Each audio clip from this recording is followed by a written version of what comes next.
사람들의 흠을 들춰내거나 실패를 꼬집거나 잘못을 비난하지 마라. 너희도 똑같은 대우를 받고 싶지 않거든 말이다. 생명의 이슬을 맺는 것처럼 새벽의 기도에 부유함을 열어가는 복 있는 성도들이여, 주의 말씀 안에 은혜의 단비가 날로 새로워지기를 소망합니다. 오늘 우리가 읽어갈 말씀은 마태복음 7장 1절에서 12절까지의 말씀으로서 이제 산상수훈의 본론 단락의 핵심입니다. 우리가 너무도 잘 아는 황금률로 예수님의 말씀이 이렇게 완성이 됩니다. 모든 율법과 선지자의 본래 하나님의 교훈을 집약하고 그 안에 드리워졌던 인간의 그릇된 율법에 대한 오해와 왜곡을 걷어내시고 하나님이 본래 구원과 은혜와 사랑으로 복 주시길 원했던 내가 너희에게 이르노니, 하나님이 친히 오셔서 그 말씀에 자유를 열어주십니다. 그 자유 안에 담겨진 거짓된 교훈의 아픈 통찰을 이렇게 종교 교훈의 허위를 걷어내시고 그 안에 담겨져 있는 인간의 욕망, 하나님 없는 그 삶에 매달려 살아가는 재물의 안달, 그 재물의 욕망의 모습에 이어서 오늘 이웃에 대한 섣부른 비난과 악의적인 질책을 경고하시면서 이웃 살핌의 도리, 하나님이 우리에게 주신 은혜와 사랑의 풍성함으로 이웃을 맞아주는 사랑의 질서, 그 하나님의 나라의 의로움을 다시 강조하고 있습니다. 그런 점에서 재물과 이웃을 살피는 것은 동일한 이웃 사랑의 실천 방향입니다. 재물은 하나님이 주신 것입니다. 그 복됨의 풍성함에 여러분들이 나눌 것이 있는 삶, 드릴 것이 있는 삶에 그 자유가 있기를 바라고, 우리가 세상을 살아가며 언제나 하나님뿐 아니라 사람들과의 관계를 맺어가야 되는데 동일하게 사람을 숭배하거나 사람을 비난하지 마시고 내게 주신 은혜와 사랑으로 사람들을 돌보는 삶을 살아갈 수 있기를 바랍니다.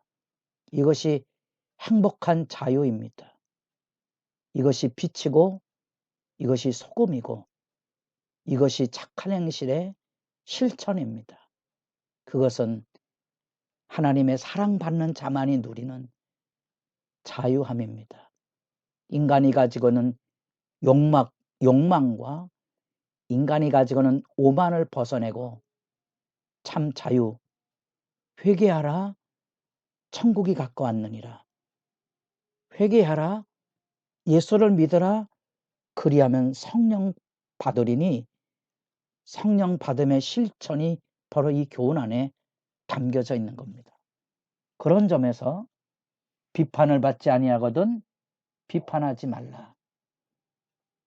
단지 선악에 대한 분별과 판단 중지를 말하고 있는 게 아니고 내가 어떻게 사람을 판단하느냐에 따라서 동일한 보응이 하나님에게서 우리에게 주었을 것이니까 내가 자비와 긍휼의 시각을 가지고 바른 판단을 하면 의를 이룰 거고 내가 그 의를 이루는 삶을 살아가면 하나님이 나를 의롭게 대우해 주신 은혜 앞에 보상이 있을 것이라는 거지요. 단지 그것이 상급에 대한 얘기가 아니고 그것이 천국의 실제 질서라는 생각을 가지고 사십시오.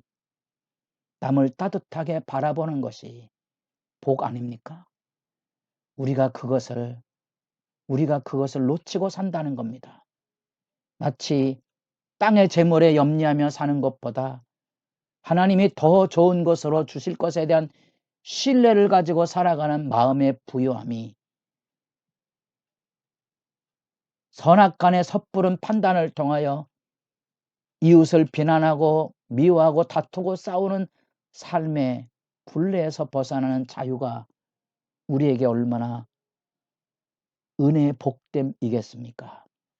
그런 점에서 말씀 분별의 실제를 지금 말씀은 우리에게 일깨워 주고 있다는 겁니다. 그래서 비판하지 말라는 겁니다. 그래서 하나님의 말씀 앞에 우리가 살아가는 삶의 실천이 의로운 실천이어야 하나님의 의로운 관계를 유지하는 것처럼 우리가 이웃과의 의로운 관계, 선함과 돌봄과 따뜻함의 관계를 맺어감으로 내가 복되고 이웃을 복되게 하는 거지요. 내가 풍성하고 이웃을 부유롭게 하는 이 하나님의 선한 질서, 사랑의 질서, 축복의 질서가 우리에게 주어진 예수 백성, 예수 제자의 아름다운 삶의 모습이고, 이게 하나님이 본래 의도하셨던 아브라함을 부르사 복의 근원이 되게 하신 구원의 질서입니다. 그래서 그 구원의 질서를 회방하는 재물의 욕망과 여기 섣부른 이웃에 대한 비난과 경멸을 경고하고 있는데, 예수님께서 이 중요성 때문에 아주 독특한 비유의 강조점으로 우리의 마음, 생각을 일깨우고 있는 거죠. 첫 번째는 티와 들보의 비유입니다. 아이들도 알아듣는 이야기입니다.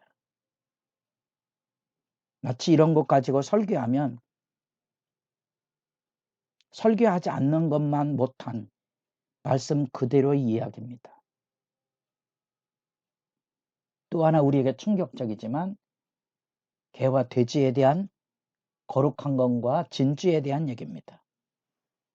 거룩한 것을 개에게 주지 말며, 일반적으로 거룩한 게 뭡니까? 하나님 앞에 드리는 제사의 양식입니다.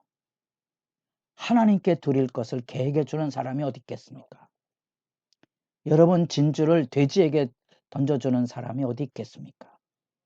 마치 충격요법처럼, 과장법처럼 우리의 간음죄에 대한 얘기를 할 때 눈을 뽑아버리고 손을 찍어버리라는 그 예수님의 말씀, 우리 안에 음욕에 대한 얘기의 경각처럼 남을 비난할 때 하나님이 받은 은혜의 시각을 잃어버리고 섣부른 흠을 들춰내거나 실패를 꼬집거나 비아냥거리는 악의적인 이웃과의 관계 질서의 파괴적인 속성을 대조해서 일깨우고 계시는 예수님의 강조적인 비유 말씀입니다. 한 번쯤 멈춰서서 이웃과의 관계 이해를 살피실 필요가 있습니다. 그리고 이어서 바로 기도에 대한 강조 말씀을 들려주고 3중의 약속의 말씀으로 우리를 공동체의 기도로 초대하고 있습니다. 구하라, 찾으라, 두드리라. 구하는 자는 받을 것이요, 찾는 이는 찾아낼 것이고, 두드리는 자는 열릴 것이니라. 사랑과의 관계 질서 안에 하나님의 복됨을 축복하며 사십시오. 때로는 원수를 사랑해야 될 이유가 있다면 어쩌면 그 원수로 인하여 우린 많은 눈물을 흘리고 사람의 깊이를 만나게 됩니다. 더더욱 하나님의 진실에 목마른 사람이 되고 나로 하여금 한없이 낮아지게 하고 내 안에는 악의 본성이 쏟아져 나옴으로써 남에게 퍼붓지 않았다면 하나님 앞에 통곡하고 악을 쏟아놓을 수 있었을 것이거든요. 그 구하고 찾고 두드리는 하나님의 그 은혜의 보상과 하나님의 유익한 만남의 깊이를 제삼 살피실 필요가 있다는 사실입니다. 그리고 우리가 너무도 잘 아는 예수님이 하신 비유, 따뜻한 아버지의 비유를 통하여 세상에 악한 자라도 자식에게 좋은 것을 줄 안다. 하물며 여러분들에게 아버지 하나님이 어떤 분이십니까?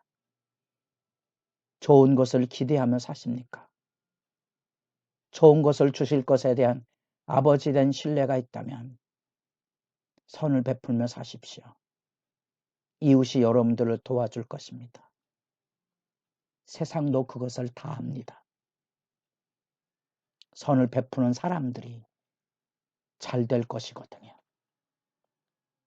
그래서 마음 아픕니다. 그리스도인들이 베푸는 선행의 따뜻함이 자꾸 세속의 욕망을 통하여 재물이나 권력의 우위로 오염되는 교회 현실이 마음 아프게 다가오는 것은 복의 상실이거든요. 더 두려운 것은 하나님 앞에 버림받을까 하는 두려움입니다. 선지자들이 울었던 하나님이 얼굴을 돌리실까 봐 마음 아픈 부분입니다. 그러므로 무엇에든지 남에게 대접을 받고자 하는데요. 그것이 온 율법과 선지자의 강령입니다. 여러분들에게 이 예수님의 산상수훈에 나타난 바른 예수 복음, 너희는 이렇게 생각하고 있지? 옛사람들이 전해준 거짓된 신앙의 전통 걷어내고 나는 너희에게 이르노니 주의 말씀 앞에 서시고 실천적인 의를 행하는 삶 안에 오늘 본문에 우리가 어제 말씀을 나눌 때 재물을 사랑하지 말고 하나님을 기뻐하고 즐거워하는 삶처럼 이웃을 비난하지 말고 사랑의 질서를 세워가시고 그 안에 담겨져 있는 내 마음에 악이 없는 신뢰관계, 용서와 공유를 가지고 하나님과 나와의 만남처럼 이런 따뜻한 아버지 심정을 가지고 사람을 만나십시오. 대접을 받고자 하는 대로 여러분들의 삶 안에 하늘 복됨이 충만하기를 소망합니다.